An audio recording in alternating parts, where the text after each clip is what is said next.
ਸ਼੍ਰੀ ਅਕਾਲ। ਤੁਸੀਂ ਵੇਖ ਰਹੇ ਹੋ ਟੀਵੀ ਪੰਜਾਬ ਤੇ ਮੈਂ ਹਾਂ ਤੁਹਾਡੇ ਨਾਲ ਇੰਦਰਪ੍ਰੀਤ ਕੌਰ ਪੰਨੂ। ਖਬਰਾਂ ਦੇ ਇਸ ਬੁਲੇਟਿਨ ਦੇ ਵਿੱਚ ਤੁਹਾਡਾ ਸਵਾਗਤ ਹੈ। ਸਭ ਤੋਂ ਪਹਿਲਾਂ ਝਾਤ ਮਾਰਦੇ ਹਾਂ ਅੱਜ ਦੀਆਂ ਚੋਣਵੀਆਂ ਖਬਰਾਂ ਦੇ ਉੱਪਰ।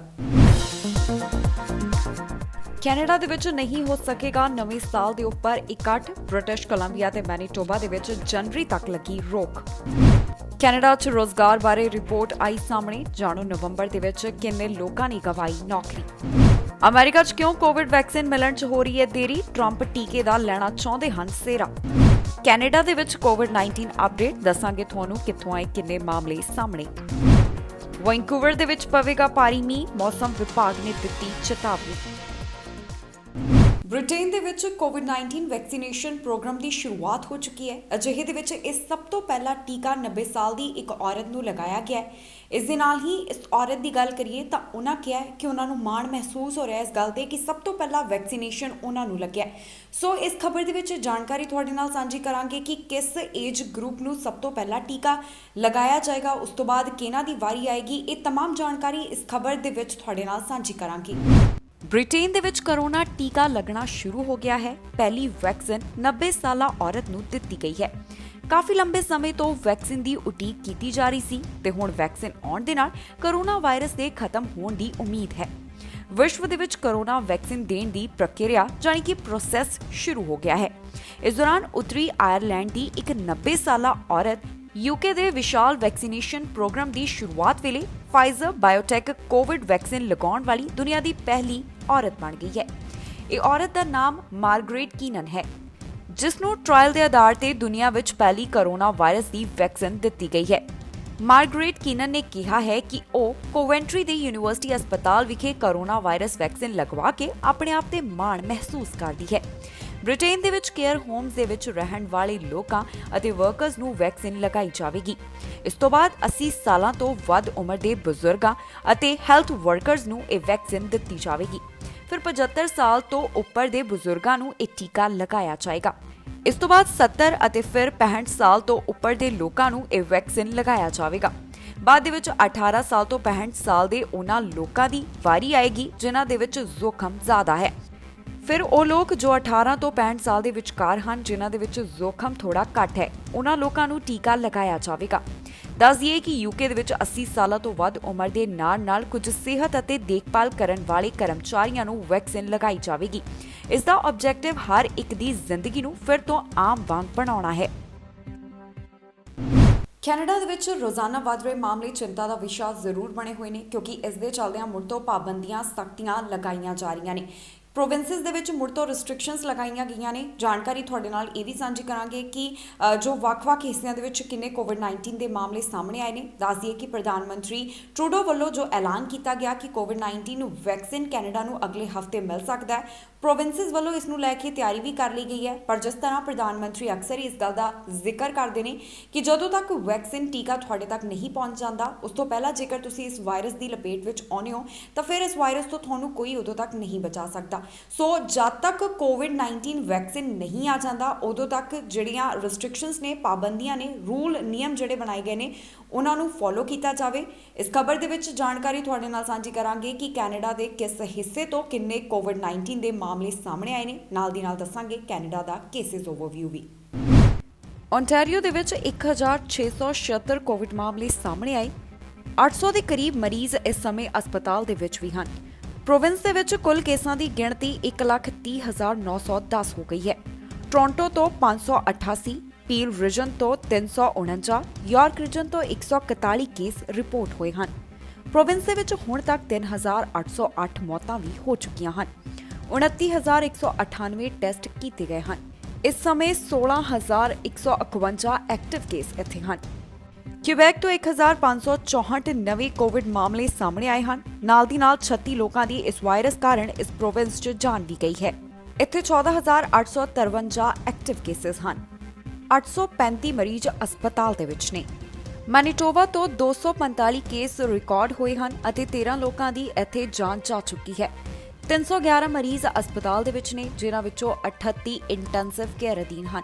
ਇਸ ਦੇ ਨਾਲ ਹੀ ਦੱਸ ਦਈਏ ਕਿ ਮੈਨੀਟੋਬਾ ਦੇ ਵਿੱਚ ਜਨਵਰੀ ਤੱਕ ਪਾਬੰਦੀਆਂ ਨੂੰ ਵੀ ਐਕਸਟੈਂਡ ਕਰ ਦਿੱਤਾ ਗਿਆ ਹੈ। ਸਿਰਫ ਡਰਾਈਵ ਇਨ ਗੈਦਰਿੰਗ ਦੀ ਹੀ ਇਜਾਜ਼ਤ ਹੋਵੇਗੀ। ਕੈਨੇਡਾ ਦੇ ਵਿੱਚ ਹੁਣ ਤੱਕ 4,26,000 ਦੇ ਕਰੀਬ ਕੁੱਲ ਮਾਮਲੇ ਸਾਹਮਣੇ ਆ ਚੁੱਕੇ ਨੇ। 12,823 ਦੇ ਕਰੀਬ ਲੋਕਾਂ ਦੀ ਜਾਨ ਜਾ ਚੁੱਕੀ ਹੈ। 3,42,000 ਦੇ ਕਰੀਬ ਰਿਕਵਰਡ ਕੇਸਿਸ ਹਨ। Canadian chief public health officer doctor Theresa Tam ਵੱਲੋਂ ਵੀ ਕੋਵਿਡ ਬਾਰੇ ਜਾਣਕਾਰੀ ਸਾਂਝੀ ਕੀਤੀ ਗਈ ਹੈ। ਸੋ ਸੁਣਾਉਂਦੇ ਹਾਂ ਤੁਹਾਨੂੰ ਕਿ ਉਹਨਾਂ ਨੇ ਇਸ ਨਾਲ ਸੰਬੰਧਿਤ ਕੀ ਅਪਡੇਟ ਜਾਰੀ ਕੀਤੀ ਹੈ। There have been 423,054 cases of COVID-19 in Canada, including 12,777 deaths. Nationally, there are over 71,540 active cases across the country. And over the past week, labs across Canada have tested an average of over 80,000 people daily, with 8% testing positive. Yesterday, 6,499 cases were reported nationally. In addition, there were over 1,370 new cases reported for Saturday and Sunday. So this brings the average daily case count to over 6,415 cases for the past week. The number of people experiencing severe illness continues to increase. Over the past 7 days, there were on average over 2,680 individuals with COVID-19 being treated in Canadian hospitals, including about 530 in critical care, and an average of over 92 deaths were reported each day. Yesterday, the Government of Canada announced some good news about vaccines amid our ongoing concerns about rapid growth and increasing severe outcomes of COVID-19 in Canada. Pending regulatory approval, assuring quality, safety, and effectiveness, Pfizer is set to provide us with up to 249,000 early doses of a COVID-19 vaccine in December.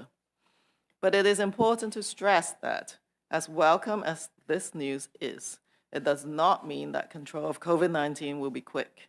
Initial supplies of COVID-19 vaccines will be limited, but supply will gradually increase until there is enough to provide access for all Canadians.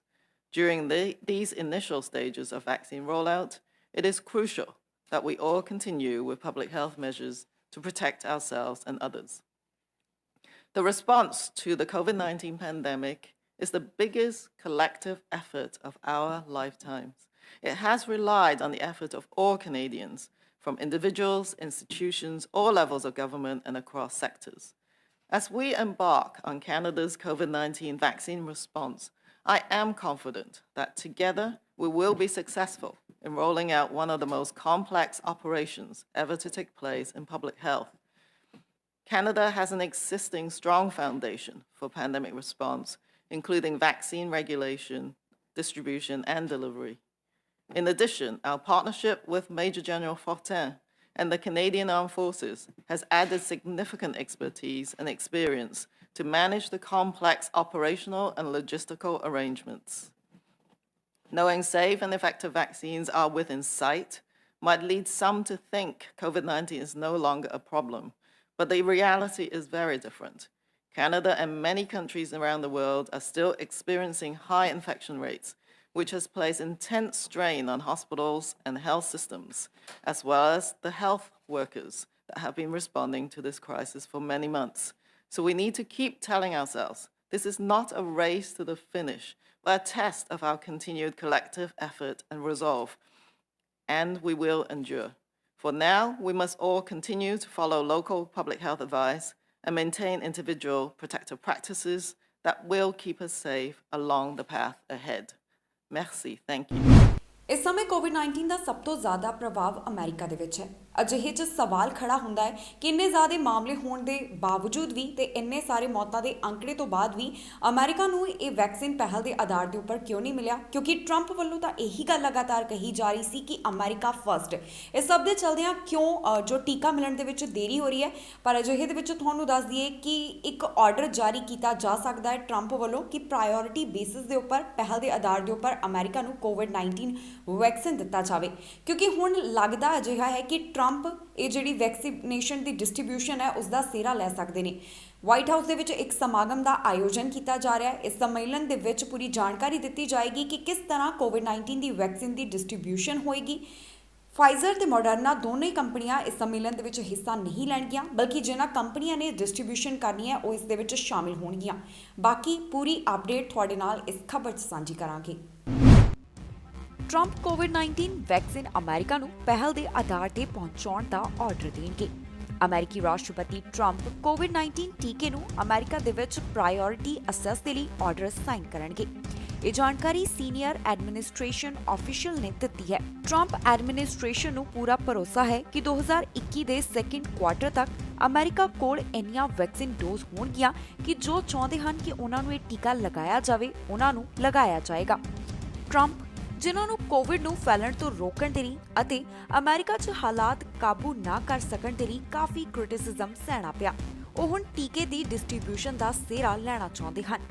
ਇੱਕ official ਨੇ ਕਿਹਾ ਹੈ ਕਿ executive order ਦੇ ਨਾਲ ਸਰਕਾਰੀ ਏਜੰਸੀਆਂ ਦੇ ਲਈ ਦਿਸ਼ਾ ਨਿਰਦੇਸ਼ ਤਿਆਰ ਕੀਤੇ ਜਾਣਗੇ ਤਾਂ ਕਿ ਅਮਰੀਕਾ ਦੇ ਵਿੱਚ ਵੈਕਸੀਨ ਦੀ ਡਿਮਾਂਡ ਪੂਰੀ ਹੋ ਸਕੇ ਅਤੇ ਦੂਜੇ ਦੇਸ਼ਾਂ ਨੂੰ ਵੀ ਟੀਕਾ ਖਰੀਦਣ 'ਚ ਸਹਾਇਤਾ ਕੀਤੀ ਜਾਵੇ। ਇਹ ਅਜੇ ਤੱਕ ਸਪਸ਼ਟ ਨਹੀਂ ਕੀਤਾ ਗਿਆ ਕਿ ਐਗਜ਼ੀਕਿਊਟਿਵ ਆਰਡਰ ਦੇ ਵਿੱਚ ਇਹ ਕਿਉਂ ਯਕੀਨੀ ਬਣਾਉਣ ਦੀ ਲੋੜ ਹੈ ਕਿ ਵੈਕਸੀਨ ਡੋਮੈਸਟਿਕਲੀ ਪਹਿਲਾਂ ਵੰਡੀ ਜਾਵੇਗੀ, ਕਿਉਂਕਿ ਟਰੰਪ ਵੱਲੋਂ ਤਾਂ ਅਮਰੀਕਾ ਫਸਟ ਦਾ ਨਾਅਰਾ ਦਿੱਤਾ ਗਿਆ ਸੀ। ਵਾਈਟ ਹਾਊਸ ਦੇ ਵਿੱਚ ਇੱਕ ਸੰਮੇਲਨ ਕੀਤਾ ਜਾਵੇਗਾ ਜਿਸ ਦੇ ਵਿੱਚ ਵੈਕਸੀਨ ਦੀ ਡਿਸਟ੍ਰੀਬਿਊਸ਼ਨ ਬਾਰੇ ਦੱਸਿਆ ਜਾਵੇਗਾ। ਇਹ ਵੰਡ ਟਰੰਪਸ ਆਪਰੇਸ਼ਨ ਰੈਪ ਸਪੀਡ ਜ਼ਰੀਏ ਹੋਵੇਗੀ। ਜਾਣਕਾਰੀ ਮੁਤਾਬਕ ਫਾਈਜ਼ਰ ਅਤੇ ਮੋਡਰਨਾ ਕੰਪਨੀਆਂ ਇਸ ਸੰਮੇਲਨ ਦੇ ਵਿੱਚ ਸ਼ਾਮਿਲ ਨਹੀਂ ਹੋਣਗੀਆਂ। ਇਸ ਦੇ ਵਿੱਚ ਡਰੱਗ ਡਿਸਟ੍ਰੀਬਿਊਟਰਸ, ਫਾਰਮਾਲਿਊਟਿਸਟਿਕ ਕੰਪਨੀਆਂ ਆਉਣਗੀਆਂ। ਦੱਸਣਾ ਬਣਦਾ ਹੈ ਕਿ ਨਿਊਯਾਰਕ ਟਾਈਮਜ਼ ਦੇ ਵਿੱਚ ਕਿਹਾ ਗਿਆ ਸੀ ਕਿ ਜੂਨ ਤੱਕ ਫਾਈਜ਼ਰ ਅਮਰੀਕਾ ਨੂੰ ਵੈਕਸੀਨ ਜ਼ਿਆਦਾ ਨਹੀਂ ਪਹੁੰਚਾ ਸਕੇਗਾ। ਇਸ ਦਾ ਕਾਰਨ ਹੈ ਬਾਕੀ ਦੇਸ਼ਾਂ ਦੇ ਨਾਲ ਕਮਿਟਮੈਂਟ, ਤੇ ਹੁਣ ਦੇਖਣਾ ਹੋਵੇਗਾ ਕਿ ਕਦੋਂ ਅਮਰੀਕਾ ਨੂੰ ਇਹ ਵੈਕਸੀਨ ਪਹੁੰਚੇਗੀ, ਕਿਉਂਕਿ ਇਸ ਸਮੇਂ ਅਮਰੀਕਾ ਹੀ ਅਜਿਹਾ ਦੇਸ਼ ਹੈ ਜਿਸ ਦੇ ਵਿੱਚ ਸਭ ਤੋਂ ਜ਼ਿਆਦਾ ਕੋਵਿਡ-19 ਦਾ ਪ੍ਰਭਾਵ ਹੈ। ਕੈਨੇਡਾ ਦੇ ਕੁਝ ਹਿੱਸਿਆਂ ਦੇ ਵਿੱਚ ਨਵੇਂ ਸਾਲ ਦੇ ਉੱਪਰ ਇਕੱਠ ਨਹੀਂ ਹੋ ਸਕੇਗਾ। ਦਰਅਸਲ ਬ੍ਰਿਟਿਸ਼ ਕੋਲੰਬੀਆ ਤੇ ਮੈਨੀਟੋਬਾ ਵੱਲੋਂ ਮੁੜ ਤੋਂ ਪਾਬੰਦੀਆਂ ਲਗਾ ਦਿੱਤੀਆਂ ਗਈਆਂ ਨੇ, ਬਲਕਿ ਜਿਹੜੀਆਂ ਪਹਿਲਾਂ ਰੈਸਟ੍ਰਿਕਸ਼ਨਸ ਲੱਗੀਆਂ ਹੋਈਆਂ ਸੀ ਉਹਨਾਂ ਨੂੰ ਐਕਸਟੈਂਡ ਕਰ ਦਿੱਤਾ ਗਿਆ ਹੈ। ਜਨਵਰੀ ਤੱਕ ਇਹ ਜਾਰੀ ਰਹਿਣਗੀਆਂ, ਜਿਸ ਦੇ ਚੱਲਦਿਆਂ ਕਿਸੇ ਵੀ ਤਰੀਕੇ ਦੀ ਹੌਲੀਡੇ ਗੈਦਰਿੰਗ ਨਹੀਂ ਕੀਤੀ ਜਾ ਸਕਦੀ। ਲੋਕਾਂ ਨੂੰ ਇਕੱਠ ਕਰਨ ਦੀ ਇਜਾਜ਼ਤ ਨਹੀਂ ਹੋਵੇਗੀ, ਕਿਉਂਕਿ ਮੌਜੂਦਾ ਹਾਲਾਤ ਕੋਵਿਡ-19 ਦੇ ਜੋ ਬਣੇ ਹੋਏ ਨੇ ਪ੍ਰੋਵਿੰਸਸ ਦੇ ਵਿੱਚ, ਉਸ ਨੂੰ ਦੇਖਦਿਆਂ ਇਹ ਕਦਮ ਚੁੱਕਿਆ ਗਿਆ ਹੈ। ਨਾਲ ਦੀ ਨਾਲ ਲੋਕਾਂ ਨੂੰ ਇਹ ਵੀ ਅਪੀਲ ਕੀਤੀ ਜਾ ਰਹੀ ਹੈ ਕਿ ਕਿਸੇ ਤਰ੍ਹਾਂ ਦੇ ਵੀ ਨਾਨ ਐਸੈਂਸ਼ੀਅਲ ਟਰੈਵਲ ਤੋਂ ਪਰਹੇਜ਼ ਕੀਤਾ ਜਾਵੇ। ਇਸ ਖਬਰ 'ਚ ਸਾਂਝੀ ਕਰਾਂਗੇ ਜਾਣਕਾਰੀ ਤੁਹਾਡੇ ਨਾਲ ਕਿ ਬ੍ਰਿਟਿਸ਼ ਕੋਲੰਬੀਆ ਤੇ ਮੈਨੀਟੋਬਾ ਦੇ ਵਿੱਚ ਕਿਹੜੀਆਂ ਚੀਜ਼ਾਂ ਨੂੰ ਖੋਲ੍ਹਣ ਦੀ ਇਜਾਜ਼ਤ ਤੇ ਕਿਹੜੀਆਂ ਚੀਜ਼ਾਂ ਨੂੰ ਬੰਦ ਰੱਖਣ ਦੀ ਜੋ ਗੱਲ ਕਹੀ ਗਈ ਹੈ। ਬ੍ਰਿਟਿਸ਼ ਕੋਲੰਬੀਆ ਤੇ ਮੈਨੀਟੋਬਾ ਦੇ ਵਿੱਚ ਕੋਈ ਵੀ ਹੌਲੀਡੇ ਗੈਦਰਿੰਗ ਨਹੀਂ ਹੋਵੇਗੀ, ਕਿਉਂਕਿ ਇੱਥੇ ਜਨਵਰੀ ਤੱਕ ਪਾਬੰਦੀਆਂ ਵਧਾ ਦਿੱਤੀਆਂ ਗਈਆਂ ਨੇ। ਬ੍ਰਿਟਿਸ਼ ਕੋਲੰਬੀਆ ਤੇ ਮੈਨੀਟੋਬਾ ਦੇ ਪ੍ਰੋਵਿੰਸ਼ੀਅਲ ਹੈਲਥ ਆਫੀਸਰਸ ਨੇ ਇਹ ਜਾਣਕਾਰੀ ਸਾਂਝੀ ਕੀਤੀ ਹੈ, ਜਿੱਥੇ ਉਹਨਾਂ ਦੱਸਿਆ ਕਿ ਇੱਕ ਹੋਰ ਮਹੀਨੇ ਦੇ ਲਈ ਇੱਥੇ ਪਾਬੰਦੀਆਂ ਵਧਾ ਦਿੱਤੀਆਂ ਗਈਆਂ ਨੇ, ਜਿਸ ਕਰਕੇ ਨਿਊ ਈਅਰ ਪਾਰਟੀਜ਼ ਤੇ ਵੀ ਰੋਕ ਹੋਵੇਗੀ। ਜਨਵਰੀ 8 ਤੱਕ ਲੋਕ ਸੋਸ਼ਲਾਈਜ਼ ਨਹੀਂ ਕਰ ਸਕਣਗੇ। ਇਹ ਜਾਣਕਾਰੀ ਬ੍ਰਿਟਿਸ਼ ਕੋਲੰਬੀਆ ਦੇ ਪ੍ਰੋਵਿੰਸ਼ੀਅਲ ਹੈਲਥ ਆਫੀਸਰ ਵੱਲੋਂ ਸਾਂਝੀ ਕੀਤੀ ਗਈ ਹੈ। ਡਾਕਟਰ ਬੋਨੀ ਨੇ ਜਾਣਕਾਰੀ ਦਿੱਤੀ ਹੈ ਕਿ ਇੱਥੇ ਕੋਵਿਡ-19 ਦੇ ਜ਼ਿਆਦਾ ਮਾਮਲੇ ਸਾਹਮਣੇ ਆ ਰਹੇ ਹਨ। ਇਸ ਦੇ ਨਾਲ ਹੀ ਆਊਟਡੋਰ ਗੈਦਰਿੰਗਸ ਤੇ ਵੀ ਰੋਕ ਹੋਵੇਗੀ। ਇਸ ਦੇ ਨਾਲ ਹੀ ਗਰੁੱਪ ਬੈਕਯਾਰਡ ਤੇ ਪਾਰਕਸ ਦੇ ਵਿੱਚ ਵੀ ਨਹੀਂ ਮਿਲ ਸਕਣਗੇ। ਜਨਵਰੀ 8 ਤੱਕ ਬਹੁਤ ਸਾਰੇ ਸਮਾਗਮਾਂ ਦੇ ਉੱਪਰ ਰੋਕ ਲਗਾ ਦਿੱਤੀ ਗਈ ਹੈ। ਹੈਨਰੀ ਵੱਲੋਂ ਡਰਾਈਵ ਇਨ ਅਤੇ ਡਰਾਈਵ ਥਰੂ ਇਵੈਂਟਸ ਜਾਰੀ ਕੀਤੇ ਗਏ ਹਨ। ਕ੍ਰਿਸਮਸ ਮੌਕੇ ਡਰਾਈਵ ਇਨ ਮੂਵੀਜ਼ ਦੇ ਵਿੱਚ 50 ਵਾਹਨਾਂ ਦੀ ਇਜਾਜ਼ਤ ਹੋਵੇਗੀ। High intensity group fitness classes ਅਤੇ ਅਡਲਟ ਟੀਮ ਸਪੋਰਟਸ ਤੇ ਵੀ ਬੈਨ ਲਗਾ ਦਿੱਤਾ ਗਿਆ ਹੈ। ਪ੍ਰੋਵਿੰਸ ਵੱਲੋਂ ਅਜੇ ਵੀ ਅਪੀਲ ਕੀਤੀ ਜਾ ਰਹੀ ਹੈ ਕਿ ਨਾਨ ਐਸੈਂਸ਼ੀਅਲ ਟਰੈਵਲ ਤੋਂ ਪਰਹੇਜ਼ ਕੀਤਾ ਜਾਵੇ। ਦੱਸਿਏ ਕਿ ਪ੍ਰੋਵਿੰਸ ਨੂੰ ਅਗਲੇ ਹਫ਼ਤੇ ਫਾਈਜ਼ਰ ਟੀਕਾ ਮਿਲਣ ਦੀ ਉਮੀਦ ਹੈ ਅਤੇ ਇਸ ਦੇ ਨਾਲ ਇੱਕ ਹੋਪ ਜ਼ਰੂਰ ਜਾਗੀ ਹੈ। ਪ੍ਰਧਾਨ ਮੰਤਰੀ ਜਸਟਿਨ ਟਰੂਡੋ ਨੇ ਹਾਲ ਹੀ ਦੇ ਵਿੱਚ ਐਲਾਨ ਕੀਤਾ ਹੈ ਕਿ 2,39,000 ਡੋਜ਼ਸ ਕੈਨੇਡਾ ਨੂੰ ਅਗਲੇ ਹਫ਼ਤੇ ਮਿਲਣਗੀਆਂ। ਇਸ ਸਮੇਂ ਪ੍ਰੋਵਿੰਸ ਦੇ ਵਿੱਚ 9,380 ਐਕਟਿਵ ਕੇਸ ਹਨ ਅਤੇ 359 ਮਰੀਜ਼ ਹਸਪਤਾਲ ਦੇ ਵਿੱਚ ਨੇ, ਜਿਨ੍ਹਾਂ ਦੇ ਵਿੱਚੋਂ 77 ਇੰਟੈਂਸਿਵ ਕੇਅਰ ਅਧੀਨ ਹਨ।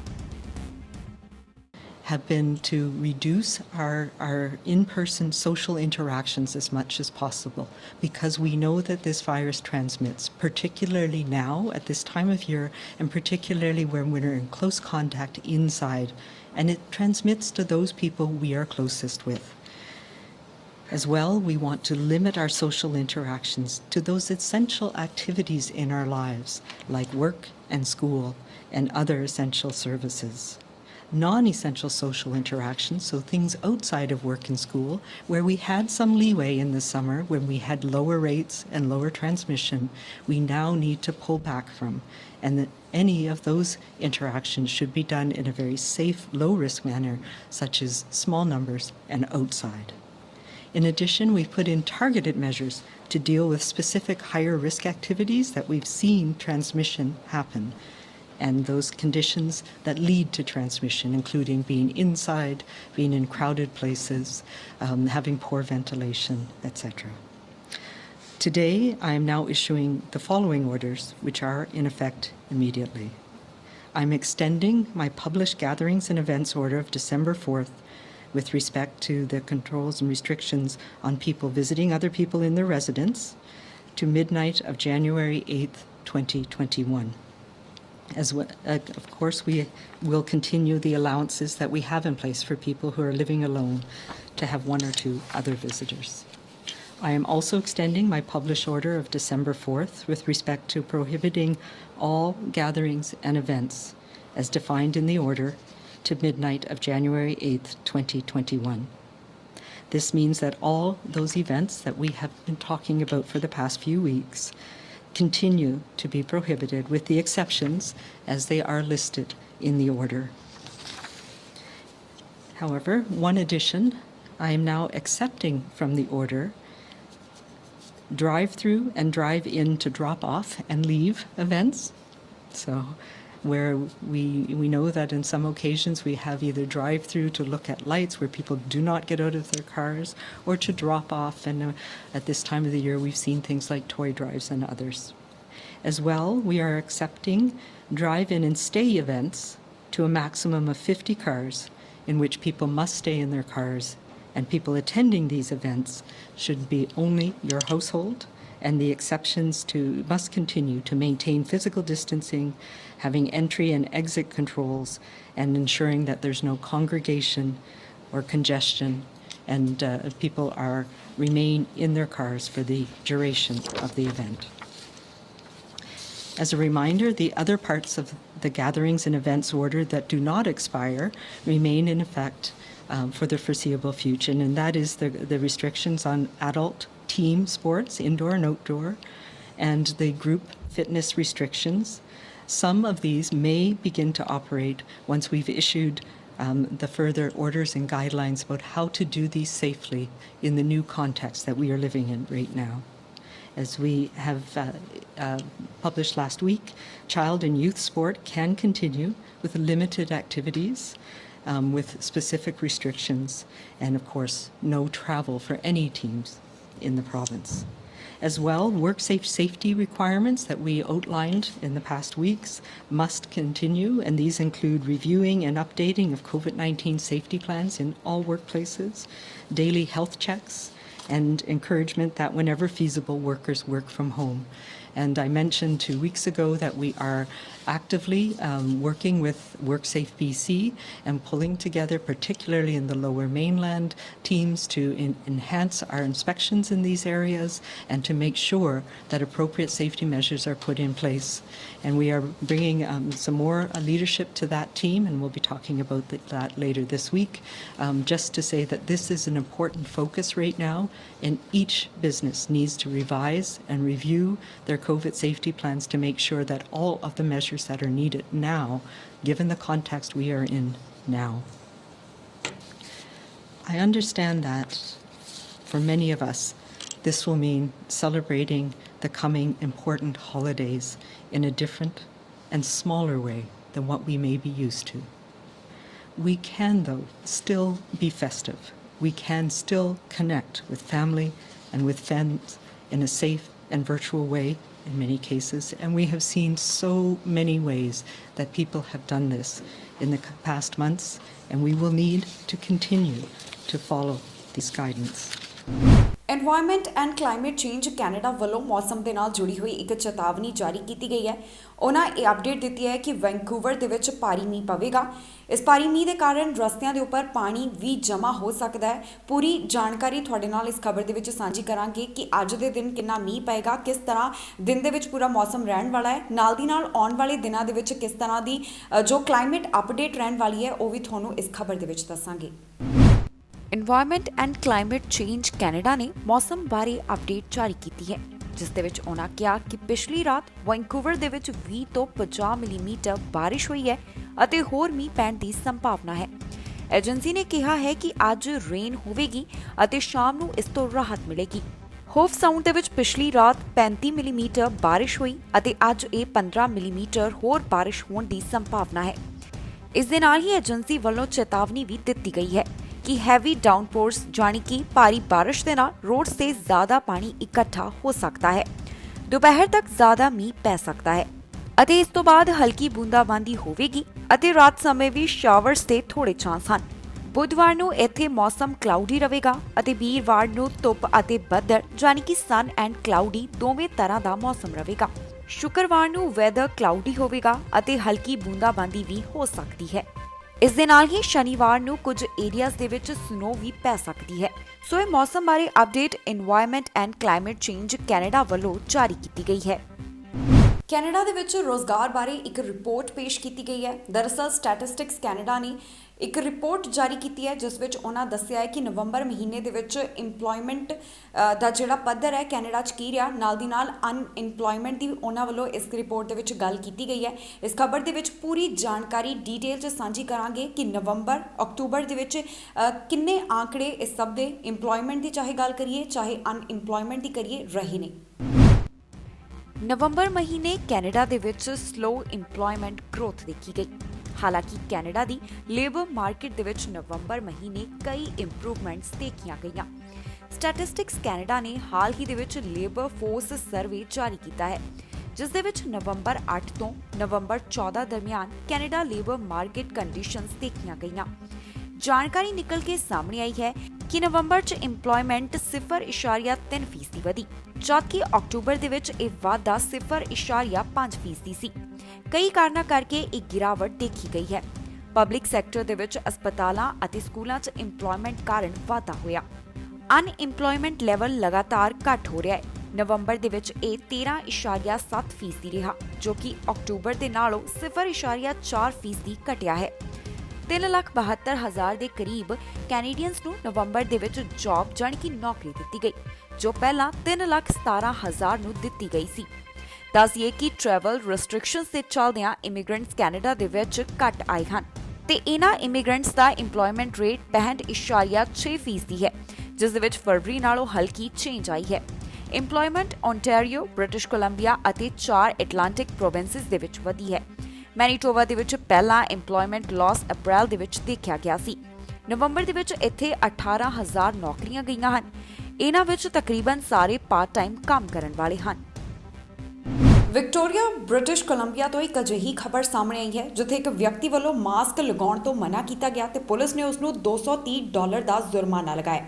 ਦਰਅਸਲ ਇੱਕ ਵਿਅਕਤੀ ਰੈਸਟੋਰੈਂਟ ਦੇ ਵਿੱਚ ਜਾਂਦਾ ਹੈ, ਉੱਥੇ ਉਸ ਨੂੰ ਮਾਸਕ ਪਾਉਣ ਲਈ ਕਿਹਾ ਜਾਂਦਾ ਹੈ, ਪਰ ਉਸ ਨੇ ਮਨਾ ਤਾਂ ਕੀਤਾ ਹੀ ਮਾਸਕ ਪਾਉਣ ਤੋਂ, ਨਾਲ ਦੀ ਨਾਲ ਸਟਾਫ ਦੇ ਨਾਲ ਬਦਤਮੀਜ਼ੀ ਵੀ ਕੀਤੀ ਹੈ। ਇੱਥੇ ਹੀ ਬਸ ਨਹੀਂ ਹੋਈ, ਬਲਕਿ ਸਟਾਫ ਦੇ ਉੱਪਰ ਇਸ ਵਿਅਕਤੀ ਨੇ ਖੰਗਿਆ ਵੀ। ਮੌਕੇ ਦੇ ਉੱਪਰ ਪੁਲਿਸ ਪਹੁੰਚੀ ਹੈ ਤੇ ਉਹਨਾਂ ਵੱਲੋਂ ਇਸ ਵਿਅਕਤੀ ਨੂੰ ਭਾਰੀ ਜੁਰਮਾਨਾ ਲਗਾਇਆ ਗਿਆ। ਹਾਲਾਂਕਿ ਪੁਲਿਸ ਨੇ ਇਸ ਰੈਸਟੋਰੈਂਟ ਦਾ ਨਾਮ ਪਬਲਿਕ ਨਹੀਂ ਕੀਤਾ। ਖਬਰ ਵਿਕਟੋਰੀਆ, ਬ੍ਰਿਟਿਸ਼ ਕੋਲੰਬੀਆ ਤੋਂ ਸਾਹਮਣੇ ਆਈ ਹੈ, ਜਿੱਥੇ ਰੈਸਟੋਰੈਂਟ ਦੇ ਵਿੱਚ ਮਾਸਕ ਨਾ ਪਾਉਣ ਦੇ ਉੱਪਰ ਵਿਅਕਤੀ ਨੂੰ $230 ਦਾ ਜੁਰਮਾਨਾ ਲਗਾਇਆ ਗਿਆ। ਜੀ ਹਾਂ, ਇਹ ਜਾਣਕਾਰੀ ਵਿਕਟੋਰੀਆ ਪੁਲਿਸ ਨੇ ਦਿੱਤੀ ਹੈ। ਉਹਨਾਂ ਦਾ ਕਹਿਣਾ ਹੈ ਕਿ ਰੈਸਟੋਰੈਂਟ ਦੇ ਵਿੱਚ ਇੱਕ ਵਿਅਕਤੀ ਮਾਸਕ ਪਹਿਨਣ ਤੋਂ ਇਨਕਾਰ ਕਰ ਰਿਹਾ ਸੀ। ਉਸ ਉੱਪਰ ਕਾਰਵਾਈ ਕਰਦਿਆਂ $230 ਦਾ ਜੁਰਮਾਨਾ ਲਗਾਇਆ ਗਿਆ ਹੈ। ਜਿਸ ਜਗ੍ਹਾ ਦੇ ਉੱਪਰ ਇਹ ਘਟਨਾ ਵਾਪਰੀ ਹੈ, ਜਾਣੀ ਕਿ ਜਿਸ ਰੈਸਟੋਰੈਂਟ ਦੇ ਉੱਪਰ ਇਹ ਘਟਨਾ ਵਾਪਰੀ ਹੈ, ਉਸ ਦਾ ਨਾਮ ਪਬਲਿਕ ਨਹੀਂ ਕੀਤਾ ਗਿਆ। ਇੰਨਾ ਹੀ ਨਹੀਂ, ਇਹ ਵਿਅਕਤੀ ਨੇ ਰੈਸਟੋਰੈਂਟ ਦੇ ਸਟਾਫ ਦੇ ਨਾਲ ਬਦਤਮੀਜ਼ੀ ਵੀ ਕੀਤੀ। ਪੁਲਿਸ ਨੇ ਦੱਸਿਆ ਕਿ ਵਿਅਕਤੀ ਗੁੱਸੇ ਦੇ ਵਿੱਚ ਆ ਗਿਆ ਸੀ ਅਤੇ ਗਲਤ ਤਰੀਕੇ ਦੇ ਨਾਲ ਸਟਾਫ ਨਾਲ ਬੋਲਣ ਲੱਗਿਆ। ਇੱਥੇ ਵੀ ਬਸ ਨਹੀਂ, ਇਹ ਵਿਅਕਤੀ ਸਟਾਫ ਦੇ ਉੱਪਰ ਖੰਗਿਆ ਵੀ ਸੀ। ਪੁਲਿਸ ਫਿਰ ਮੌਕੇ ਤੇ ਪਹੁੰਚੀ ਅਤੇ ਇਸ ਵਿਅਕਤੀ ਨੂੰ ਟਿਕਟ ਦਿੱਤੀ। ਦੱਸੀਏ ਕਿ ਮਾਸਕ ਪਾਉਣ ਦੇ ਲਈ ਲਗਾਤਾਰ ਅਪੀਲ ਕੀਤੀ ਜਾ ਰਹੀ ਹੈ। ਤਾਂ ਕਿ ਕੋਵਿਡ-19 ਵਾਇਰਸ ਤੋਂ ਆਪਣਾ ਬਚਾਅ ਕੀਤਾ ਜਾ ਸਕੇ। ਪਰ ਫਿਰ ਵੀ ਕੁਝ ਲੋਕ ਇਸ ਨੂੰ ਸੀਰੀਅਸ ਨਹੀਂ ਲੈਂਦੇ ਤੇ ਮਾਸਕ ਪਾਉਣ ਤੋਂ ਲਗਾਤਾਰ ਇਨਕਾਰ ਕਰਦੇ ਹਨ, ਜਦਕਿ ਕੈਨੇਡਾ ਦੇ ਵਿੱਚ ਵੀ ਬਹੁਤੀਆਂ ਜਗ੍ਹਾ ਦੇ ਉੱਪਰ ਮਾਸਕ ਪਾਉਣਾ ਲਾਜ਼ਮੀ ਕੀਤਾ ਗਿਆ ਹੈ। ਅਜਿਹੇ ਦੇ ਵਿੱਚ ਇਸ ਵਿਅਕਤੀ ਵੱਲੋਂ ਜੋ ਕੀਤਾ ਗਿਆ ਤੇ ਉਸ ਦੇ ਉੱਪਰ ਇੱਕ ਕਾਰਵਾਈ ਪੁਲਿਸ ਵੱਲੋਂ ਕੀਤੀ ਗਈ ਹੈ। ਅਮਰੀਕਾ ਵੱਲੋਂ ਧਾਰਮਿਕ ਆਜ਼ਾਦੀ ਦੇ ਬਾਰੇ ਦੇ ਵਿੱਚ ਇੱਕ ਰਿਪੋਰਟ ਪੇਸ਼ ਕੀਤੀ ਗਈ ਹੈ। ਦਰਅਸਲ ਇੱਕ ਸੂਚੀ, ਇੱਕ ਲਿਸਟ ਉਹਨਾਂ ਵੱਲੋਂ ਜਾਰੀ ਕੀਤੀ ਗਈ ਹੈ, ਜਿਸ ਦੇ ਵਿੱਚ ਦੱਸਿਆ ਹੈ ਕਿ ਕਿਹਨਾਂ ਦੇਸ਼ਾਂ ਦੇ ਵਿੱਚ ਧਾਰਮਿਕ ਆਜ਼ਾਦੀ ਦਾ ਉਲੰਘਣ ਦੇਖਣ ਨੂੰ ਮਿਲ ਰਿਹਾ ਹੈ। ਇਸ ਦੇ ਵਿੱਚ ਕਈ ਦੇਸ਼ਾਂ ਦੇ ਨਾਮ ਜਾਰੀ ਕੀਤੇ ਗਏ ਹਨ। ਤੁਹਾਨੂੰ ਇਸ ਖਬਰ ਦੇ ਵਿੱਚ ਇਹ ਜਾਣਕਾਰੀ ਪੂਰੀ ਦੱਸਾਂਗੇ। ਅਮਰੀਕਾ ਵੱਲੋਂ ਰਿਲੀਜੀਅਸ ਫਰੀडम ਦੀ ਉਲੰਘਣਾ ਕਰਨ ਵਾਲੇ ਦੇਸ਼ਾਂ ਦੀ ਲਿਸਟ ਜਾਰੀ ਕੀਤੀ ਹੈ। ਇਸ ਦੇ ਵਿੱਚ ਪਾਕਿਸਤਾਨ ਅਤੇ ਚੀਨ ਦਾ ਨਾਮ ਵੀ ਸ਼ਾਮਿਲ ਕੀਤਾ ਗਿਆ ਹੈ। ਇਹ ਜਾਣਕਾਰੀ ਵਿਦੇਸ਼ ਮੰਤਰੀ ਮਾਈਕ ਪੋਂਪੇਓ ਨੇ ਦਿੱਤੀ ਹੈ। ਅਮਰੀਕਾ ਨੇ ਪਾਕਿਸਤਾਨ ਅਤੇ ਚਾਈਨਾ ਨੂੰ ਉਹਨਾਂ ਦੇਸ਼ਾਂ ਦੀ ਸੂਚੀ ਦੇ ਵਿੱਚ ਸ਼ਾਮਿਲ ਕੀਤਾ ਹੈ ਜਿੱਥੇ ਰਿਲੀਜੀਅਸ ਫਰੀडम ਦੀ ਉਲੰਘਣਾ ਵਿਸ਼ੇਸ਼ ਚਿੰਤਾ ਦਾ ਵਿਸ਼ਾ ਹੈ। ਪੋਂਪੇਓ ਵੱਲੋਂ ਇੱਕ ਬਿਆਨ ਜਾਰੀ ਕੀਤਾ ਗਿਆ ਜਿਸ ਵਿੱਚ ਉਹਨਾਂ ਕਿਹਾ ਕਿ ਪਾਕਿਸਤਾਨ ਅਤੇ ਚਾਈਨਾ ਦੇ ਇਲਾਵਾ ਮਿਆਂਮਾਰ, ਈਰਾਨ, ਨਾਈਜੀਰੀਆ, ਉੱਤਰੀ ਕੋਰੀਆ, ਸਾਊਦੀ ਅਰਬ, ਤਜ਼ਾਕਿਸਤਾਨ ਅਤੇ ਤੁਰਕਮੇਨਿਸਤਾਨ ਨੂੰ ਉਸ ਸੂਚੀ ਦੇ ਵਿੱਚ ਰੱਖਿਆ ਗਿਆ ਹੈ ਜਿਸ ਵਿੱਚ ਰਿਲੀਜੀਅਸ ਫਰੀडम ਦੀ ਉਲੰਘਣਾ ਕਰਨ ਵਾਲੇ ਬਾਕੀ ਦੇਸ਼ ਸ਼ਾਮਲ ਹਨ। ਇਸ ਦੇ ਨਾਲ ਹੀ ਵਿਦੇਸ਼ ਵਿਭਾਗ ਨੇ ਕੈਮੋਰੋਸ, ਕਿਊਬਾ, ਨਿਕਾਰਾਗੁਆ ਅਤੇ ਰੂਸ ਨੂੰ ਸਪੈਸ਼ਲ ਸੁਪਰਵਿਜ਼ਨ ਸੂਚੀ ਦੇ ਵਿੱਚ ਪਾਇਆ ਹੈ, ਜਿੱਥੋਂ ਦੀਆਂ ਸਰਕਾਰਾਂ ਧਾਰਮਿਕ ਆਜ਼ਾਦੀ ਦੇ ਗੰਭੀਰ ਉਲੰਘਣਾ ਦੇ ਵਿੱਚ ਸ਼ਾਮਲ ਹਨ ਜਾਂ ਜਿੱਥੇ ਉਹਨਾਂ ਨੂੰ ਹੋਣ ਦਿੱਤਾ ਜਾ ਰਿਹਾ ਹੈ। ਪੰਪੇਓ ਨੇ ਕਿਹਾ ਹੈ ਕਿ ਧਾਰਮਿਕ ਆਜ਼ਾਦੀ ਇੱਕ ਨਾਨ ਟ੍ਰਾਂਸਫਰੇਬਲ ਰਾਈਟ ਹੈ। ਅੱਜ ਅਮਰੀਕਾ ਨੇ ਇੱਕ ਵਾਰ ਫਿਰ ਉਹਨਾਂ ਲੋਕਾਂ ਦੀ ਰੱਖਿਆ ਦੇ ਲਈ ਕਦਮ ਚੁੱਕਿਆ ਹੈ ਜੋ ਇਹ ਆਜ਼ਾਦੀ ਚਾਹੁੰਦੇ ਹਨ। ਅਮਰੀਕਾ ਨੇ ਇਸ ਦੇ ਵਿੱਚ ਕੁਝ ਵਿਸ਼ੇਸ਼ ਸੰਗਠਨਾਂ ਦਾ ਵੀ ਜ਼ਿਕਰ ਕੀਤਾ ਹੈ ਜੋ ਕਿ ਚਿੰਤਾ ਦਾ ਵਿਸ਼ਾ ਬਣੇ ਹੋਏ ਹਨ। ਪੰਪੇਓ ਨੇ ਕਿਹਾ ਹੈ ਕਿ ਸੁਡਾਨ ਅਤੇ ਉਜ਼ਬੇਕਿਸਤਾਨ ਦੀਆਂ ਸਰਕਾਰਾਂ ਵੱਲੋਂ ਪਿਛਲੇ 1 ਸਾਲ ਦੇ ਦੌਰਾਨ ਕੀਤੀ ਗਈ ਤਰੱਕੀ ਦੇ ਕਾਰਨ ਉਹਨਾਂ ਨੂੰ ਵਿਸ਼ੇਸ਼ ਨਿਗਰਾਨੀ ਸੂਚੀ ਦੇ ਵਿੱਚੋਂ ਹਟਾ ਦਿੱਤਾ ਗਿਆ ਹੈ। ਉਹਨਾਂ ਕਿਹਾ ਕਿ ਕਾਨੂੰਨ ਸੰਬੰਧੀ ਐਡਵੈਂਚਰਸ ਇੰਪਰੂਵਮੈਂਟਸ ਦੇ ਕਾਰਨ ਇਹ ਦੇਸ਼ ਹੋਰ ਰਾਸ਼ਟਰਾਂ ਦੇ ਲਈ ਆਦਰਸ਼ ਹਨ।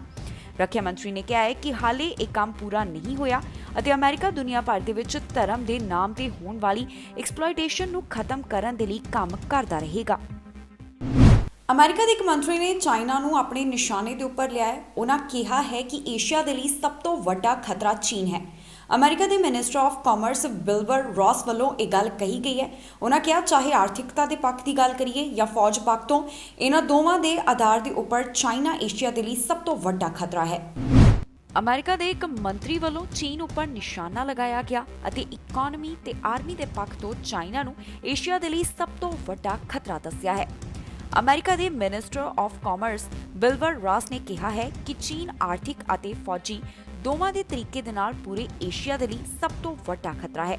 ਉਹਨਾਂ ਕਿਹਾ ਕਿ ਉਹ ਬਿਜ਼ਨਸ ਦੇ ਖੇਤਰ ਦੇ ਵਿੱਚ ਲਗਾਤਾਰ ਇੰਟਰਨੈਸ਼ਨਲ ਰੂਲਸ ਦੀ ਉਲੰਘਣਾ ਕਰ ਰਿਹਾ ਹੈ। ਦਰਅਸਲ ਇਹ ਸਭ ਉਹਨਾਂ ਨੇ ਇੱਕ ਪ੍ਰੋਗਰਾਮ ਦੇ ਵਿੱਚ ਬੋਲਦਿਆਂ ਕਿਹਾ, ਜਿੱਥੇ ਉਹਨਾਂ ਕਿਹਾ ਕਿ ਕੌਮੀ ਸੁਰੱਖਿਆ ਨੂੰ ਖਤਰਾ ਦੇਖਦਿਆਂ ਅਮਰੀਕਾ ਨੇ ਚਾਈਨਾ ਦੀਆਂ 539 ਦੇ ਵਿੱਚੋਂ 210 ਕੰਪਨੀਆਂ ਦੇ ਅਕਾਊਂਟ ਤੇ ਐਂਟੀ ਡੰਪਿੰਗ ਲਗਾ ਰੱਖੀ ਹੈ। ਇਹ ਉਹ ਕੰਪਨੀਆਂ ਹਨ ਜਿਨ੍ਹਾਂ ਤੇ ਗਲਤ ਢੰਗ ਦੇ ਨਾਲ ਆਪਣੇ ਪ੍ਰੋਡਕਟਸ ਨੂੰ ਘੱਟ ਕੀਮਤ ਤੇ ਵੇਚਣ ਦੇ ਮਾਮਲੇ ਹਨ। ਇਸ ਸੂਚੀ ਦੇ ਵਿੱਚ ਚੀਨ ਦੀ ਵੱਡੀ ਕੰਪਨੀ ਹੁਆਈ ਵੀ ਸ਼ਾਮਲ ਹੈ। ਉਹਨਾਂ ਇਸ ਵਿੱਚ ਐਡ ਕਰਦਿਆਂ ਕਿਹਾ ਕਿ ਇਹ ਜ਼ਰੂਰੀ ਹੈ ਕਿ ਅਸੀਂ ਪਹਿਲਾਂ ਆਪਣਾ ਕੌਮੀ ਸੁਰੱਖਿਆ ਅਤੇ ਇਕਨੋਮਿਕ ਇੰਟਰਸਟ ਨੂੰ ਦੇਖੀਏ। ਡੋਨਾਲਡ ਟਰੰਪ ਦੇ ਪ੍ਰੋਗਰਾਮ ਦੇ ਵਿੱਚ ਚੀਨ ਨਾਲ ਸਾਡੇ ਸੰਬੰਧਾਂ ਦੇ ਵਿੱਚ ਵਪਾਰ, ਇੰਡੀਅਨ ਪੈਸੀਫਿਕ ਓਸ਼ਨ, ਕਰੋਨਾ ਅਤੇ ਉਇਗਰ ਵਰਗੇ ਕਈ ਮੁੱਦੇ ਕਾਰਨ ਤਣਾਅ ਵਧਿਆ ਹੋਇਆ ਹੈ। ਸੋ ਇਹ ਸਾਰੀ ਜਾਣਕਾਰੀ ਉਹਨਾਂ ਵੱਲੋਂ ਸਾਂਝੀ ਕੀਤੀ ਗਈ। ਸੋ ਇਸ ਦੇ ਨਾਲ ਹੀ ਜਾਂਦੇ ਇੱਕ ਵਾਰ ਫਿਰ ਤੋਂ ਝਾਤ ਮਾਰਦੇ ਹਾਂ ਅੱਜ ਦੀਆਂ ਚੋਣ ਦੀਆਂ ਖਬਰਾਂ ਦੇ ਉੱਪਰ। ਕੈਨੇਡਾ ਦੇ ਵਿੱਚ ਨਹੀਂ ਹੋ ਸਕੇਗਾ ਨਵੇਂ ਸਾਲ ਦੇ ਉੱਪਰ ਇਕੱਠ। ਬ੍ਰਿਟਿਸ਼ ਕੋਲੰਬੀਆ ਤੇ ਮੈਨੀਟੋਬਾ ਦੇ ਵਿੱਚ ਜਨਵਰੀ ਤੱਕ ਲੱਗੀ ਰੋਕ। ਕੈਨੇਡਾ 'ਚ ਰੋਜ਼ਗਾਰ ਬਾਰੇ ਰਿਪੋਰਟ ਆਈ ਸਾਹਮਣੇ, ਜਾਣੋ ਨਵੰਬਰ ਦੇ ਵਿੱਚ ਕਿੰਨੇ ਲੋਕਾਂ ਨੇ ਗਵਾਈ ਨੌਕਰੀ। ਅਮਰੀਕਾ 'ਚ ਕਿਉਂ ਕੋਵਿਡ ਵੈਕਸੀਨ ਮਿਲਣ 'ਚ ਹੋ ਰਹੀ ਹੈ ਦੇਰੀ, ਟਰੰਪ ਟੀਕੇ ਦਾ ਲੈਣਾ ਚਾਹੁੰਦੇ ਹਨ ਸਿਹਰਾ। ਕੈਨੇਡਾ ਦੇ ਵਿੱਚ ਕੋਵਿਡ-19 ਅਪਡੇਟ ਦੱਸਾਂਗੇ ਤੁਹਾਨੂੰ ਕਿੱਥੋਂ ਆਏ ਕਿੰਨੇ ਮਾਮਲੇ ਸਾਹਮਣੇ। ਵੈਂਕੂਵਰ ਦੇ ਵਿੱਚ ਪਵੇਗਾ ਭਾਰੀ ਮੀਂਹ, ਮੌਸਮ ਵਿਭਾਗ ਨੇ ਦਿੱਤੀ ਚੇਤਾਵਨੀ। ਖਬਰਾਂ ਦੇ ਇਸ ਬੁਲੇਟਿਨ ਦੇ ਵਿੱਚ ਇੰਨਾ ਹੀ। ਨਵੀਆਂ ਤੇ ਤਾਜ਼ੀਆਂ ਖਬਰਾਂ ਲੈ ਕੇ ਫਿਰ ਤੋਂ ਹਾਜ਼ਰ ਹੋਵਾਂਗੇ। ਫਿਲਹਾਲ ਮੈਨੂੰ ਇੰਦਰਪ੍ਰੀਤ ਕੌਰ ਪੰਨੂ ਨੂੰ ਦਿਓ ਇਜਾਜ਼ਤ ਤੇ ਤੁਸੀਂ ਵੇਖਦੇ ਰਹੋ ਟੀਵੀ ਪੰਜਾਬ।